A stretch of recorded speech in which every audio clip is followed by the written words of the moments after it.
आजको शपथ ग्रहण हेर्दै गर्दा कता कता जेनजी आन्दोलनको झल्को आयो। जेनजीहरूले खोजे जस्तै आजको संसद भवन युवाहरूको उपस्थितिले भरिएको थियो। नयाँ ऊर्जा, नयाँ सोच र परिवर्तनको चाहनाले गुन्जिएको। त्यही भिडमा थिए लाखौं नेपालीको आशा बोकेका प्रतिनिधि बालेन शाह। भिडभित्र पनि उनी अलग देखिन्थे। राष्ट्रिय स्वतन्त्र पार्टीको टेबलमा शान्त रूपमा बसेका, दौरा सुरुवाल र कालो कोटमा सजिएका बालेन बाहिरबाट निकै स्थिर र अडिग देखिन्थे। अनुहारमा गम्भीरता, आँखामा दृढता, तर भित्र कतै मुटुको धड्कन तीव्र भइरहेको आवाज पनि सजिलै देख्न सकिन्थ्यो।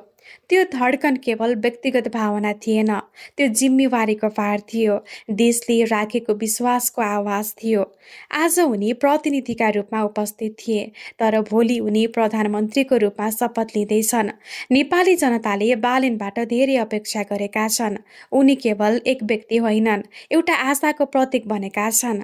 अब समयले नै प्रमाणित गर्नेछ यो आशा कति हदसम्म यथार्थमा रूपान्तरित हुन्छ।